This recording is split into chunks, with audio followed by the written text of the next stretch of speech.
orang yang berzikir kepada Allah, maka para malaikat Allah yang ditugaskan itu mereka mencari. Kemudian wa idza wajaduhum, ketika para malaikat itu sudah menemukan mereka. Nah, ini di majlis di Masjid Nurul Hidayah pada malam ini dijumpai ada sekelompok remaja yang sedang berkumpul berjamaiyah, mereka berzikir, mengingat Allah, berselawat kepada Kanjeng Nabi. Maka kata para malaikat itu apa?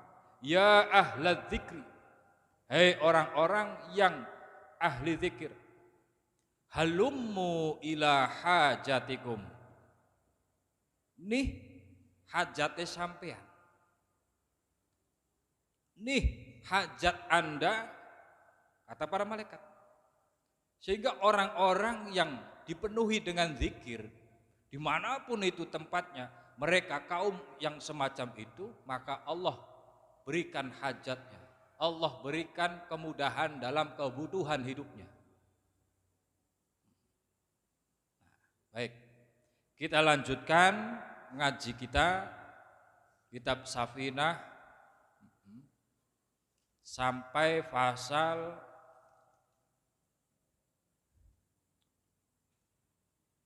An-niyatu. Bismillahirrahmanirrahim. Qala al-muallifu rahimahullahu ta'ala wa nafa'ana bihi wa bi'ulumihi fid dharain amin. Faslun, utawi ikilah fasal nerangaken an-niyatu utawi kang aran niat. Iku qasdus syai'i, neja suwiji-wiji, muqtarinan kelawan dibarengaken, bi fi'lihi kelawan agawe suwiji-wiji. Kita kemarin membahas mengenai furudul wudu'i, fardunya wudu. Di antara fardunya wudu adalah niat. Wudu tanpa niat maka tidak sah. Niat sendiri itu apa? Niat itu keinginan mengerjakan sesuatu, keinginan mengerjakan sesuatu dengan dibarengi pekerjaan. Qasdu syai' muqtarinan bi fi'lihi. Jadi niat itu dia bersamaan dengan pekerjaannya. Satu keinginan ya, mengerjakan satu hal tertentu, dalam konteks ini berwudu, itu dibarengi dengan pekerjaan, artinya bersama dengan pekerjaan. Kalau sebelum pekerjaan maka bukan disebut niat, disebutnya adalah azam.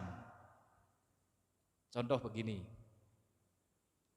misalkan sekarang sebentar lagi mau sholat, misalkan sebentar lagi masuk waktu Isya misalkan. Kemudian dalam hati kita berazam, saya akan sholat Isya. Saya, walaupun lafadznya dengan saya berniat sholat Isya setelah ngaji misalkan. Itu namanya azam, karena belum terlaksana.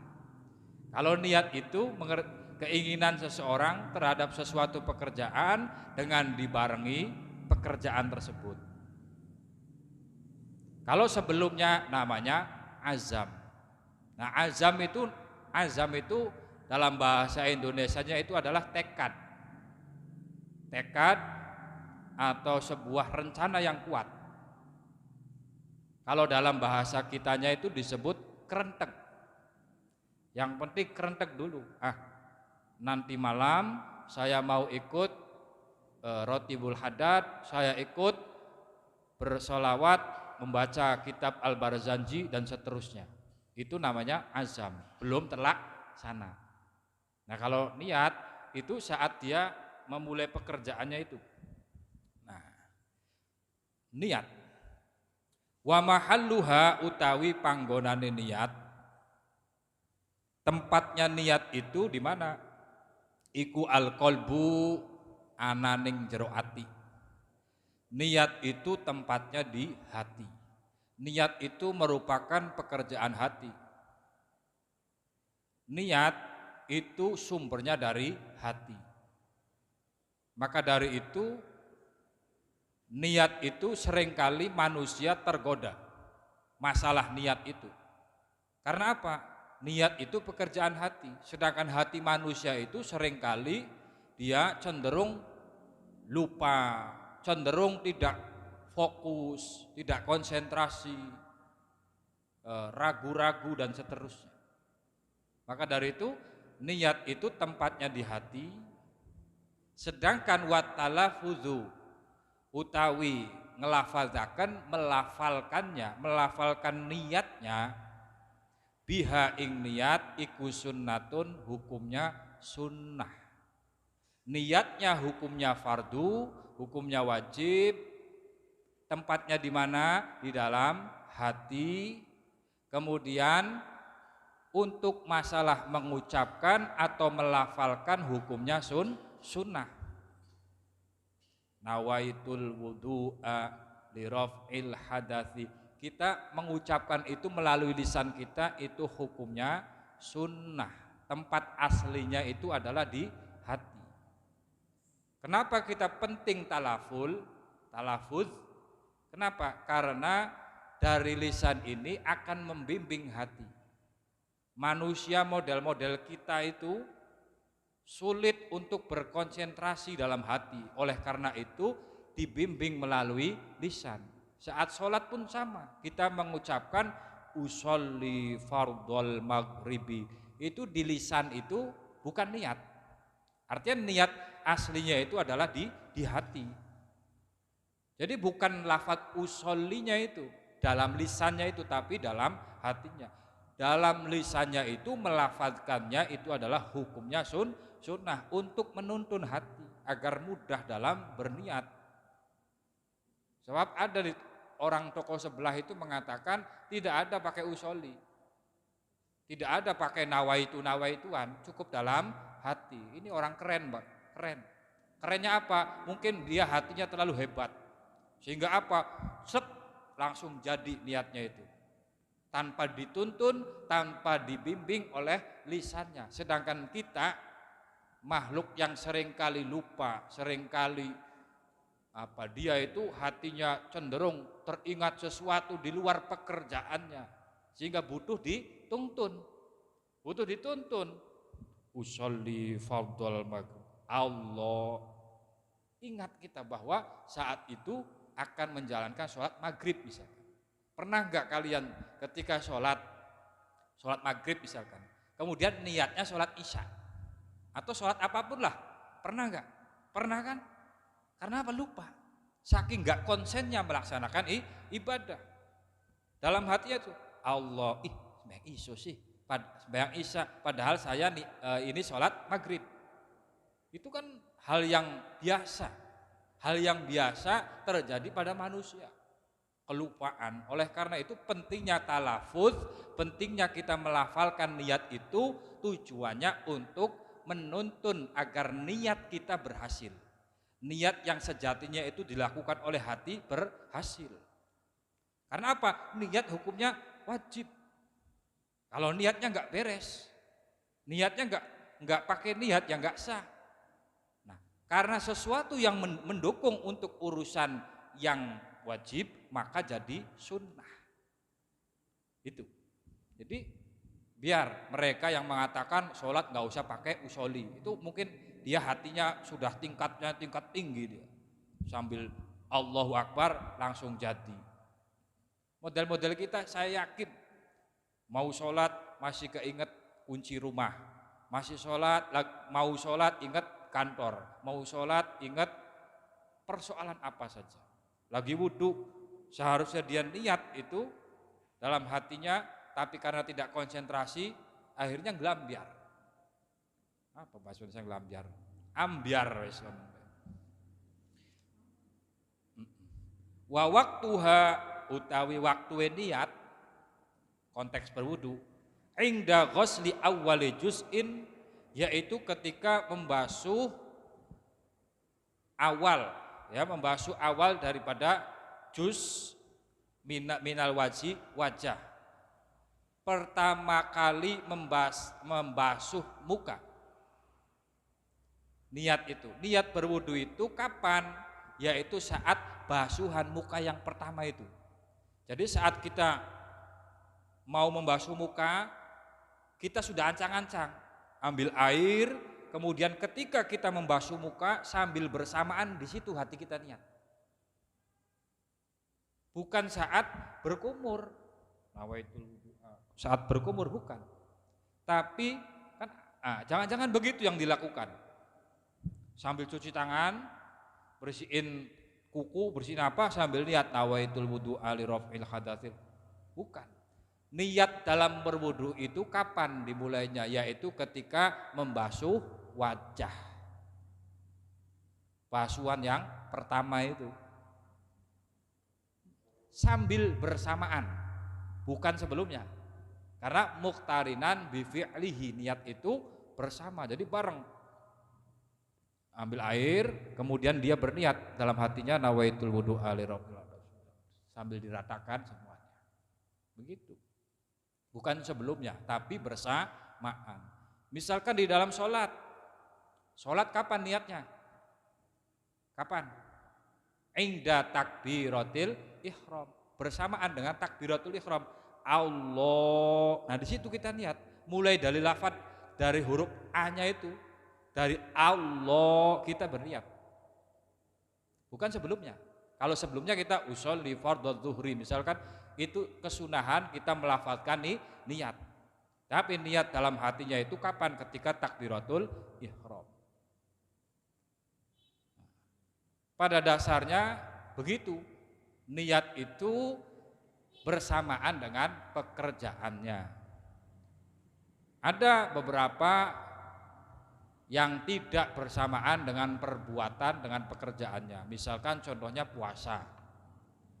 Puasa itu seandainya niat itu dilaksanakan saat dimulai dia berpuasa. Tentu sulit. Kapan mulai berpuasa? Yaitu ketika terbitnya fajar shadiq, masuk waktu subuh. Itu kan sulit mengira-ngira. Oleh karena itu, karena sulitnya demikian, maka niat berpuasa itu dalam puasa Ramadan itu dimulai dari hurubus syamsi. Ketika matahari sudah terbenam, masuk waktu maghrib, di situ maka sudah diperbolehkan untuk niat. Ini yang dimaksud dengan tabyitun niyah, menginapkan niat di malam hari. Boleh habis maghrib kita buka puasa, kita berbuka, kemudian setelah itu langsung berniat untuk puasa besok, itu sudah sah. Enggak nunggu sehabis tarawih, dari maghrib sudah diperbolehkan. Karena itu sudah termasuk malam hari. Niat di malamnya mulai kapan? Yaitu sejak terbenamnya matahari atau masuk waktu maghrib sampai nanti terbit fajar. Minal wajib wa tartibu utawi kang aran tertib iku alla yuqaddima arab orang dinginaken udwan ingat ing anggota swiji ala udwin ngarekaken ingatase anggota swiji. Tertib itu apa? Kan tertib juga bagian daripada rukun, yaitu kita tidak mendahului satu anggota terhadap anggota yang lainnya. Membasuh muka sama tangan mana dulu? Wajah dulu.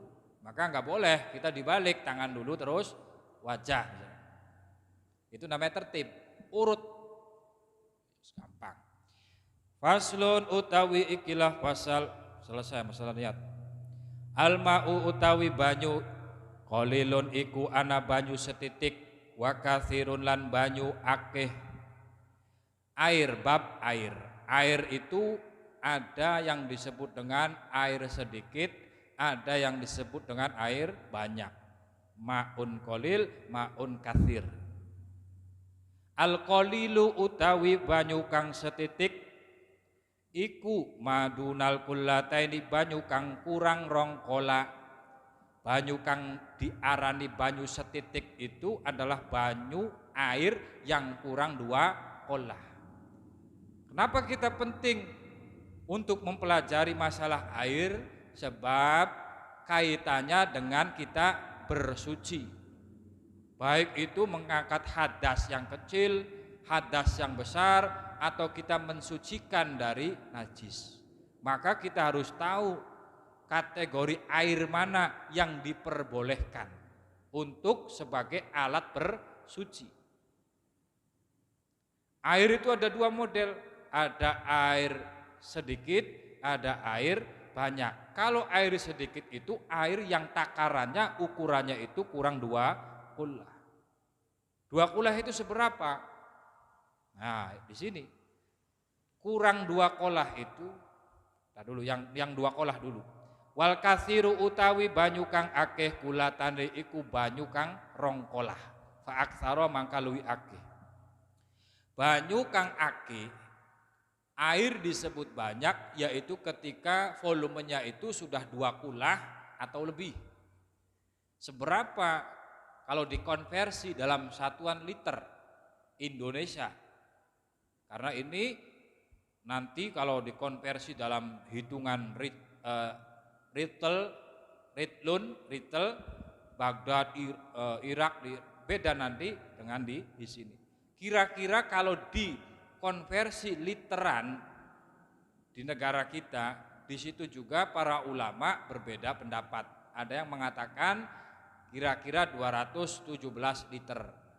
Bahkan ada yang lebih banyak, misalkan Syekh Wahbah Az-Zuhaili mengatakan 270 liter air.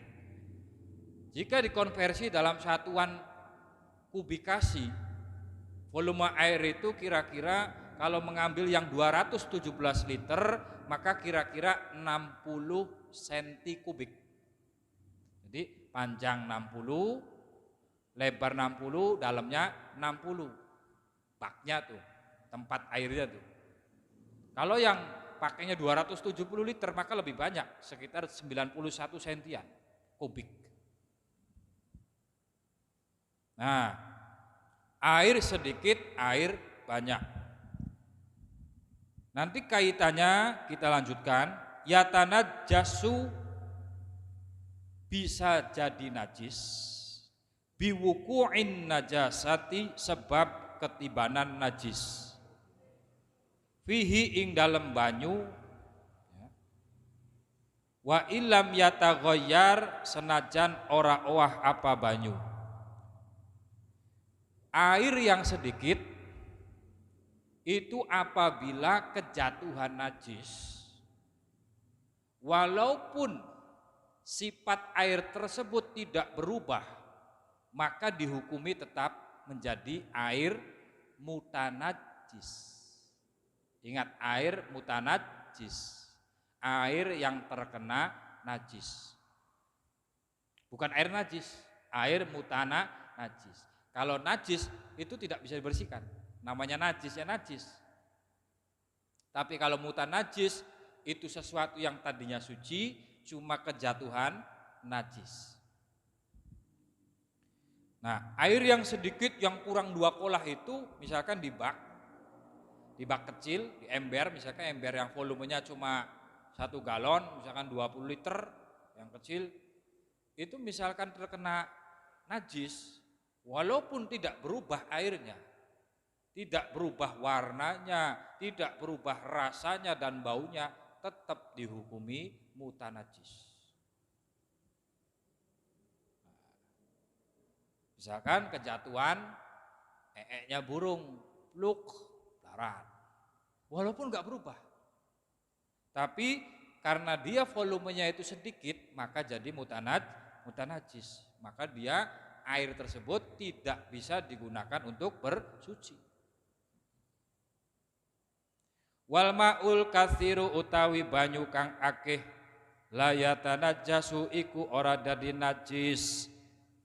Kalau air yang banyak apabila kejatuhan najis itu hukumnya tidak najis kecuali illa idza taghayyara angin tatkalane ora owah, angin tatkalane owah apa ta'muhu rasane banyu au launuhu atawa warnane banyu au rihuhu atawa ambune banyu. Air yang banyak, yang 2 kolah atau lebih, apabila dia kejatuhan najis, dihukumi tidak najis kecuali air tersebut berubah, ya, berubah warnanya, berubah rasanya, berubah baunya. Kalau enggak berubah, enggak najis. Ada air nih banyak nih di bak yang besar, kemudian kejatuhan najis. Misalkan kotoran burung, pluk, tapi tidak merubah air, baik warnanya, baunya, rasanya. Rasa nggak usah dicicipin, dikira-kira saja. Yang namanya sesuatu kotoran, dari baunya saja sudah nggak enak, ya rasanya pasti nggak enak gitulah. Ini kaitannya dengan kejatuhan najis.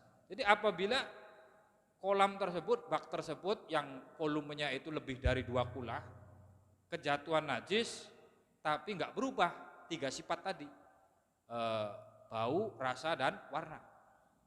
Tapi seandainya berubah, sekalipun itu airnya banyak, 2 kulah atau lebih, tapi kalau berubah sifat air jadi mutanajis, air tersebut tadi terkena najis hukumnya,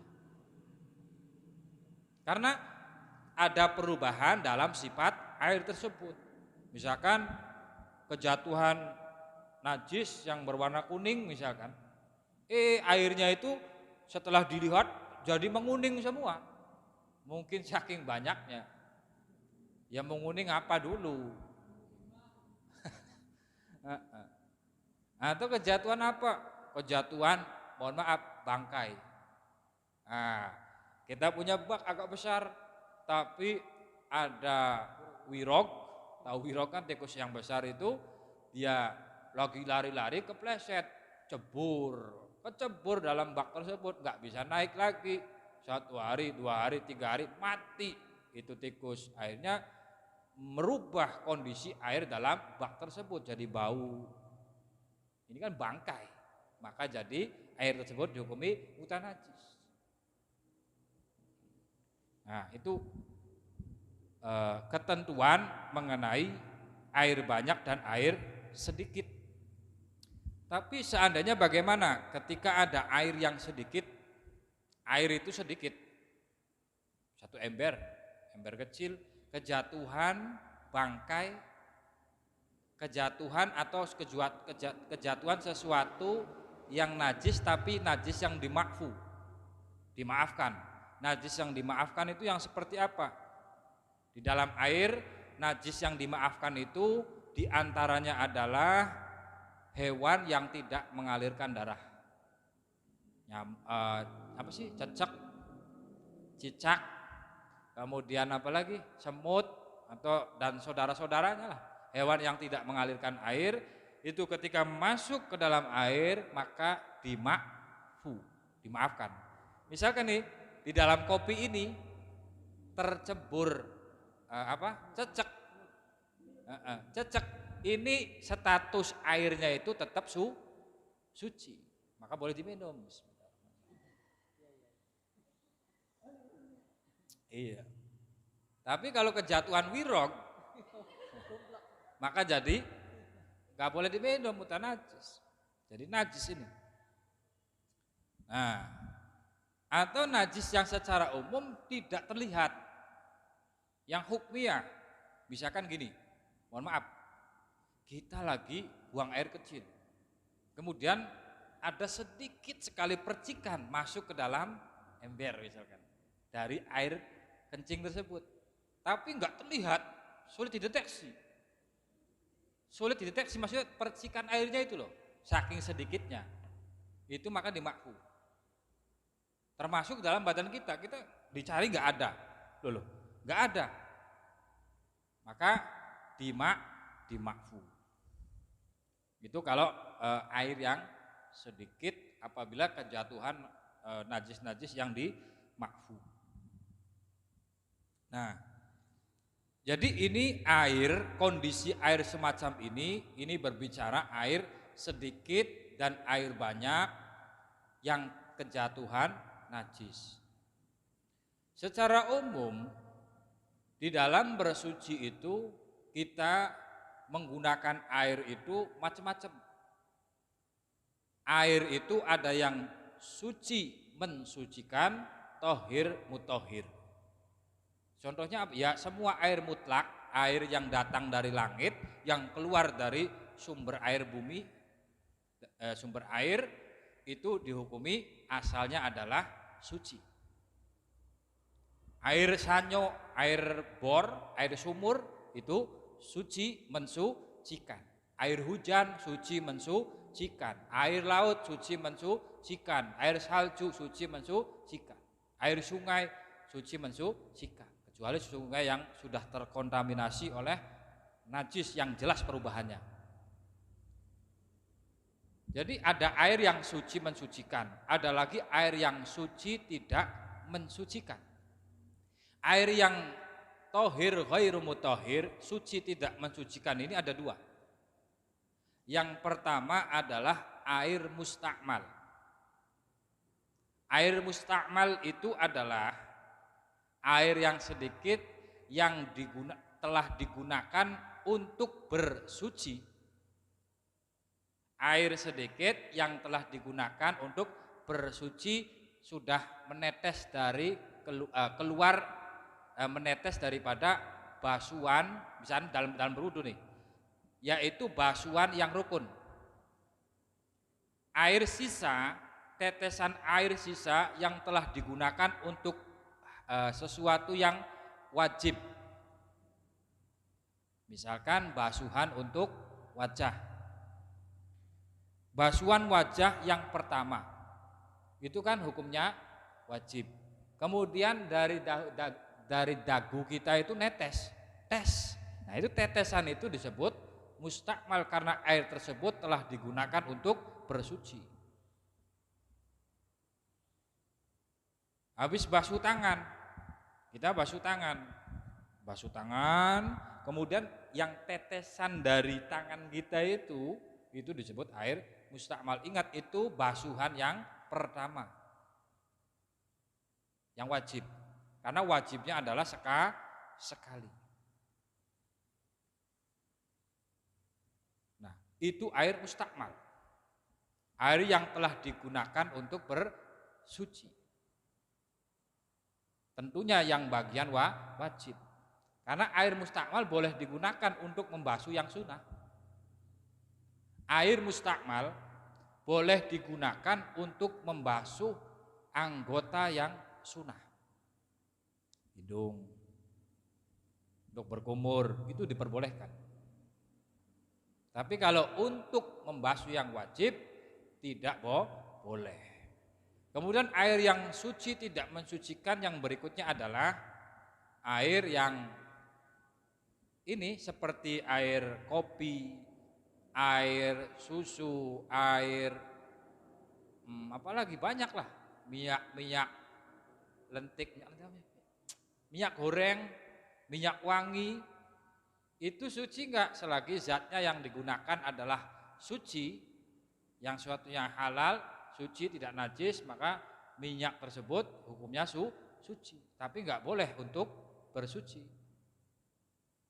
Kita pakai sprit sekalipun dia itu bening kan seperti air mutlak, tapi enggak boleh untuk bersuci sebab dia bukan termasuk air mutlak.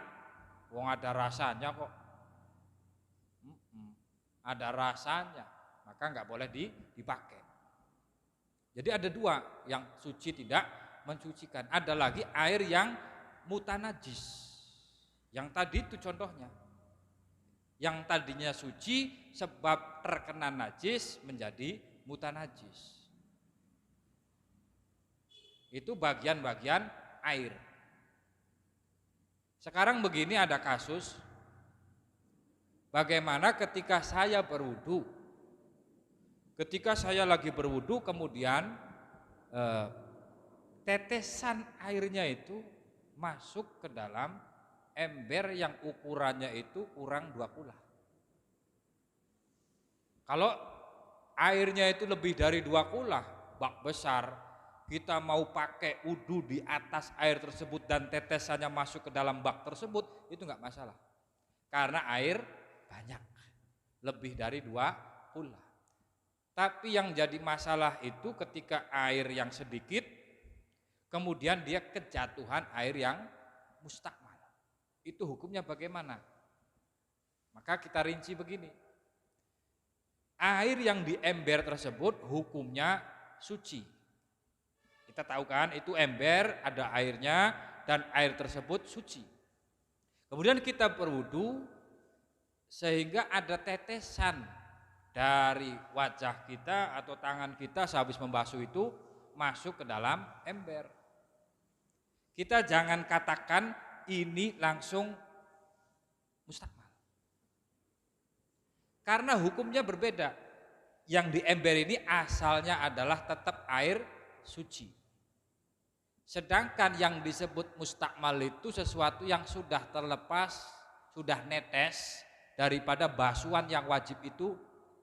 Maka hukumnya itu, kategorinya itu dia tidak bisa menjadi mustakmal, tapi dia seperti air yang suci tidak mensucikan yang model nomor 2.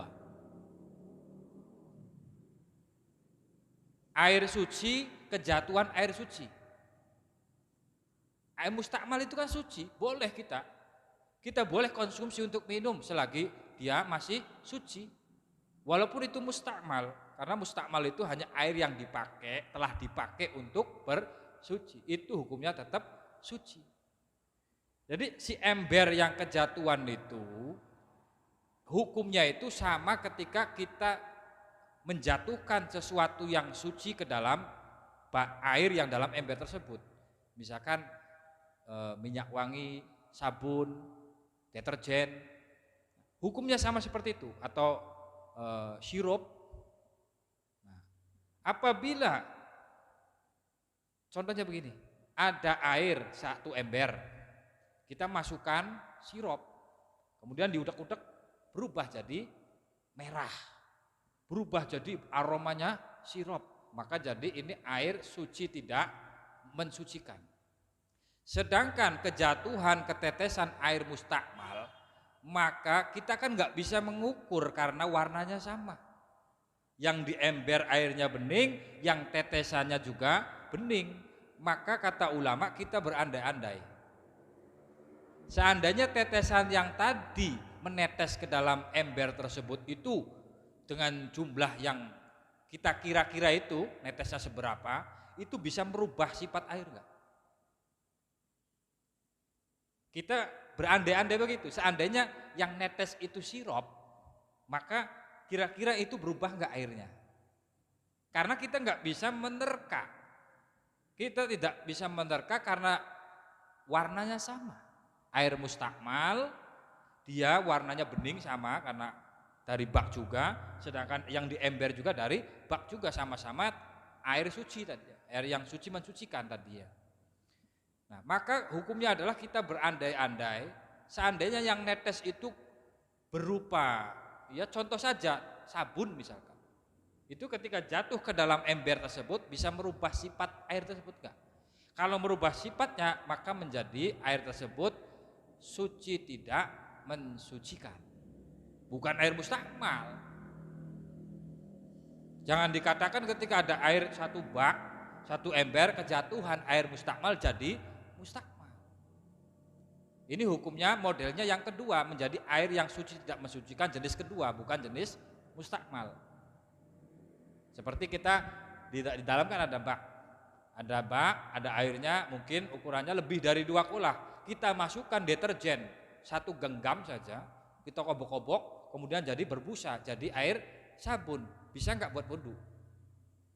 Ayo, boleh enggak air sabun untuk berwudu? Enggak bisa. Ini air suci tidak mensucikan. Karena dia berubah sifatnya ini.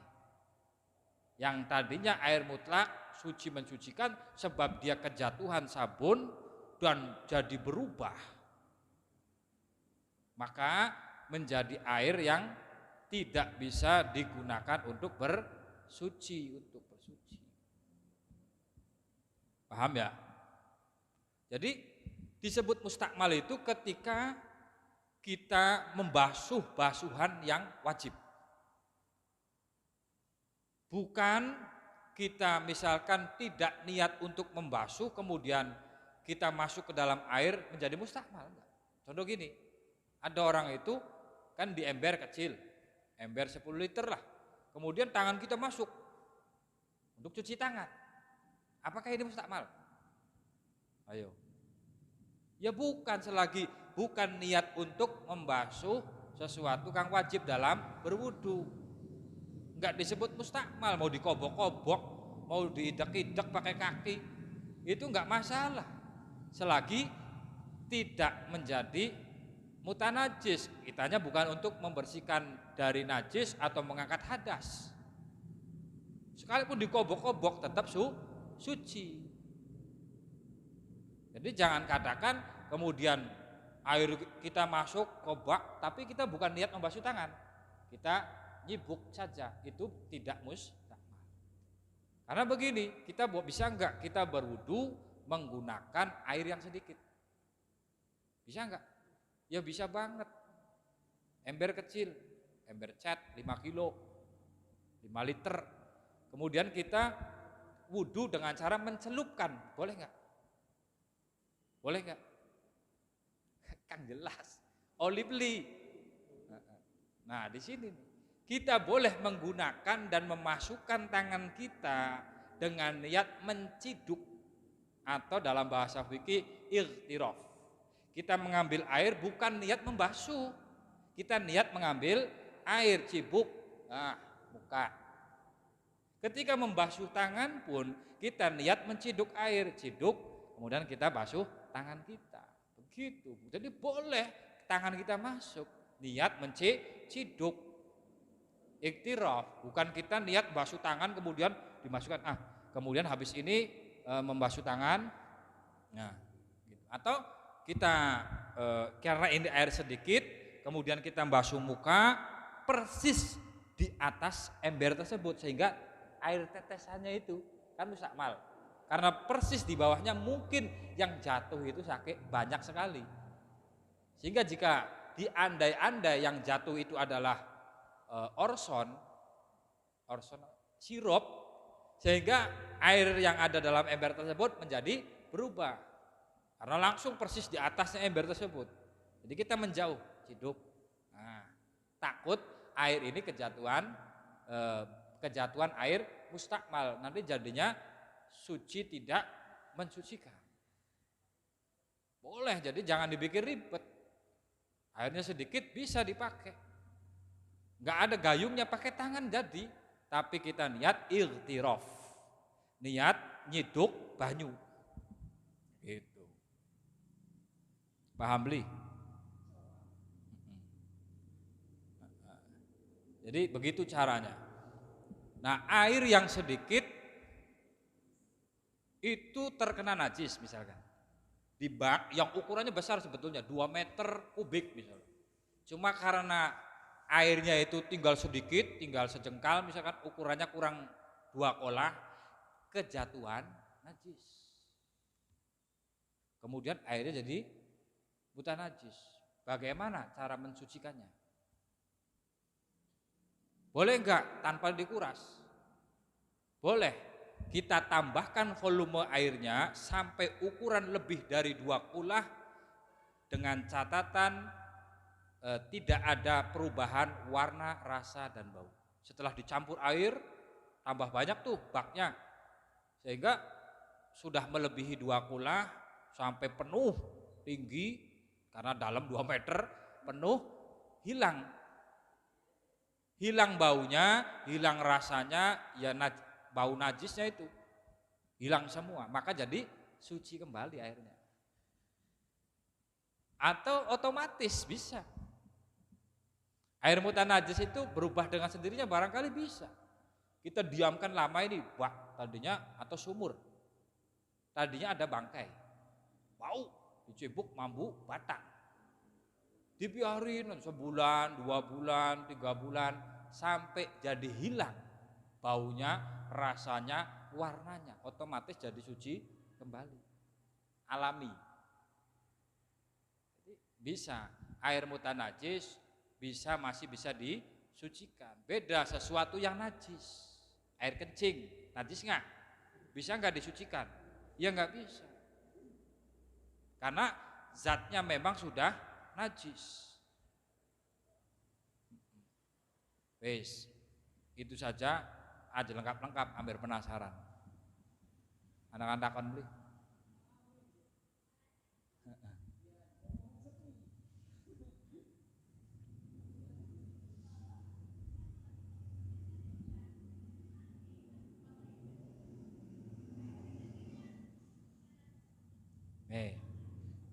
Ikan itu sesuatu bangkainya itu najis nggak? Hah? Halal nggak? Najis nggak? Enggak. Jadi, tapi seandainya walaupun tidak najis, nah, walaupun tidak najis, tapi seandainya itu merubah sifat air, jadi bau, nah, maka sudah tidak jadi air mutlak lagi. Wes jadi airnya itu bau, nggak enak, maka tidak boleh digunakan untuk bersuci. Airnya suci nggak? Suci, tapi tidak bisa mensucikan, begitu. Karena apa? Sudah berubah. Contoh saja begitu, sama dengan karena bangkai ikan itu suci, berarti sama dengan kita itu ada air kejatuhan sirup, beli sirup campolai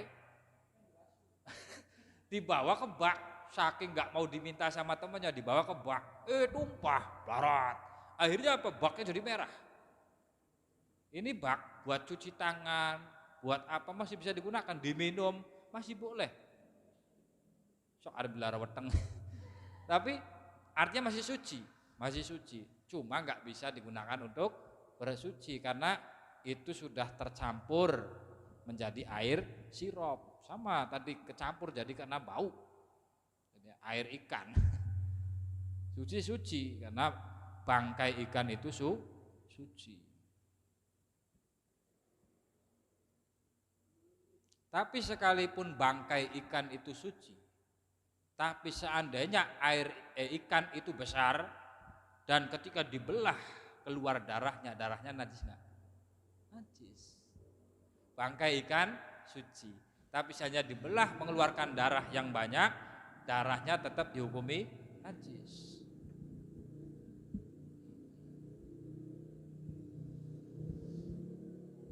Ada lagi nggak?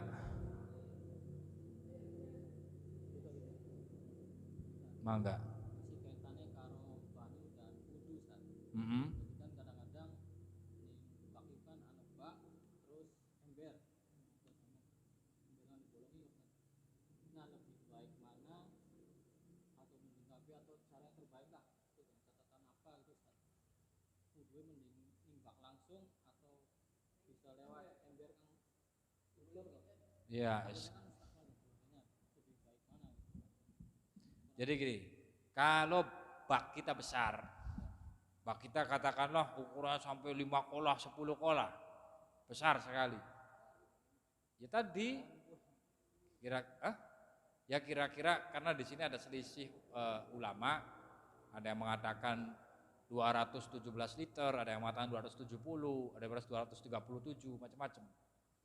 Kita ambil misalkan yang banyak saja 270, itu kira-kira 90 cm kubik.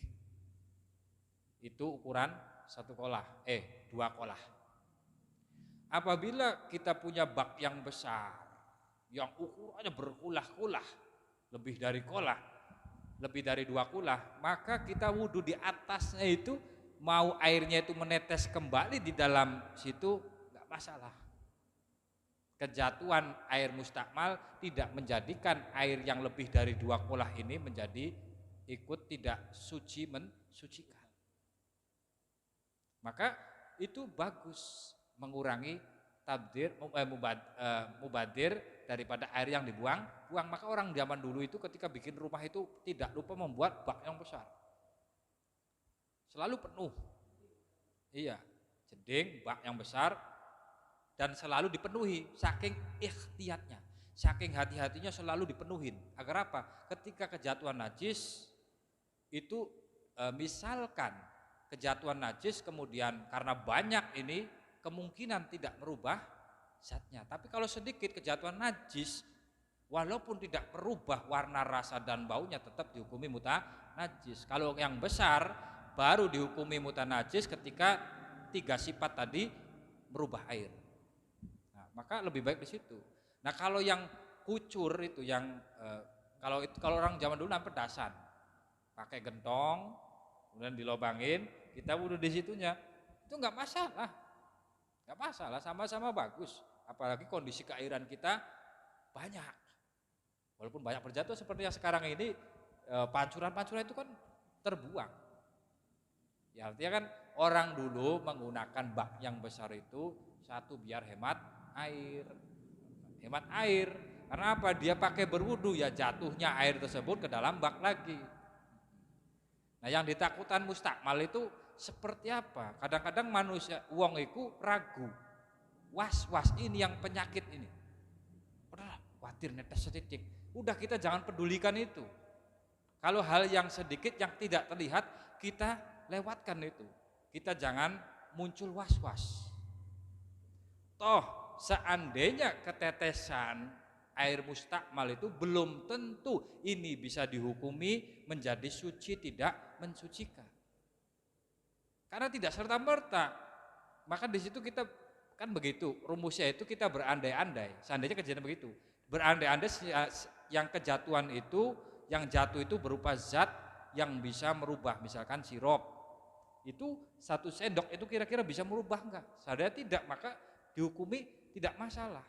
Masih bisa untuk bersuci. Tidak serta-merta langsung jadi ini mustakmal. Enggak. Kadang-kadang orang salah paham memahami tentang mustakmal. Disebut mustakmal itu air yang selesai kita untuk menggunakan basuhan yang wajib, yang netes itu, yang netes. Kalau masih nempel bukan mustakmal. Bahkan berwudu dalam wudu yang tempat yang sedikit. Selub dia membasuh tangan misalkan. Terus masuk lagi tangannya ini, niat mengambil lagi, ini jangan pikirkan tetesan-tetesan yang ada di dalam jari-jari kita, netes ini yang bikin was-was. Kita masuk ke dalam air tersebut, walaupun ukurannya sedikit, dengan keyakinan kita jangan ragu-ragu, jangan was-was, ini ada bekas airnya, ini penyakit, udah cibuk saja. Percikan-percikan yang tidak terlihat itu, yang nggak bisa diterka, tidak diukur, jangan membuat kita was-was. Dikit-dikit mustakmal.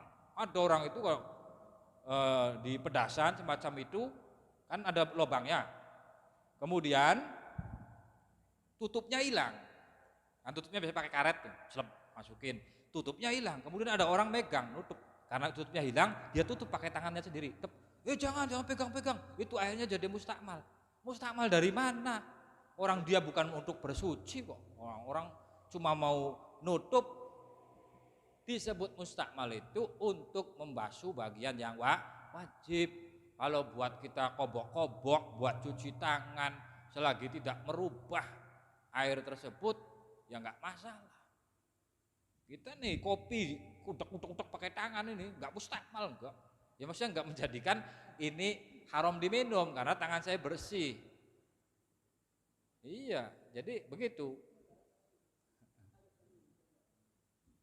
Jadi kalau memang airnya paling enak sih di bak besar. Saya suka begitu di rumah karena begitu punya 2 bak besar-besar. Itu ya diusahakan selalu penuh supaya apa? Ya menghindari daripada najis. Kalau sedikit sih kejatuhan langsung maka jadi mutanajis. Nah, bagaimana hukumnya air yang suci tidak mensucikan ketika kejatuhan najis? Maka air yang suci tidak mensucikan itu hukumnya seperti ma'un qalil, seperti air yang sedikit.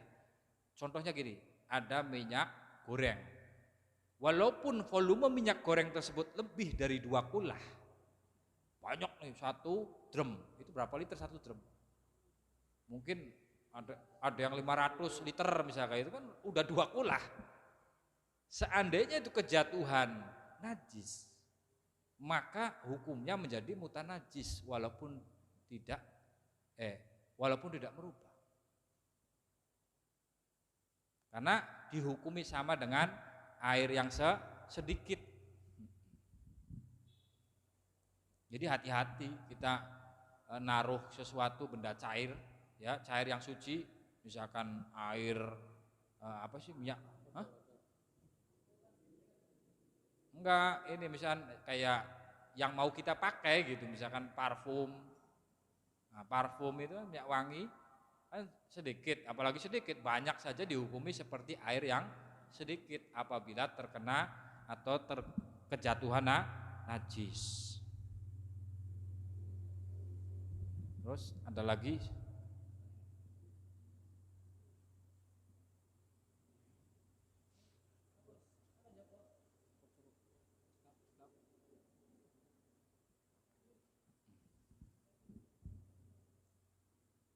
beli.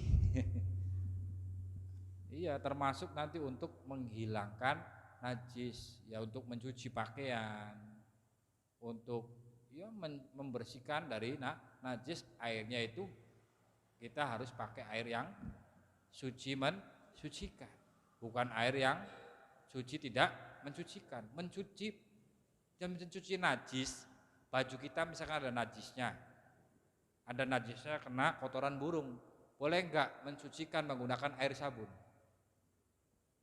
Hah? Kalau membersihkan iya bisa, tapi mensucikan tidak. Makanya itu nanti ada fikih cara mencuci baju. Karena kalau full air sabun, maka bisa mengangkat kotoran, tapi tidak bisa mensucikan najis. Kotorannya memang mungkin bisa hilang, bahkan jadi harum. Tapi karena yang digunakan adalah air yang suci tidak mensucikan. Air sabun itu suci tidak mensucikan. Maka dalam mencuci juga prakteknya banyak sekali yang kurang tepat. Dikopiak, diperes, sampai sabunnya hilang. Sampai luber. Wallahu a'lam bishawab. Al-Fatihah. A'udzubillahi minasyaitonir rajim. Bismillahirrahmanirrahim. Ar-Rahmanir-Rahim. Maliki yaumiddin. Shiratal ladzina an'amta 'alaihim ghairil maghdubi 'alaihim waladdallin. Assalamualaikum warahmatullahi wabarakatuh.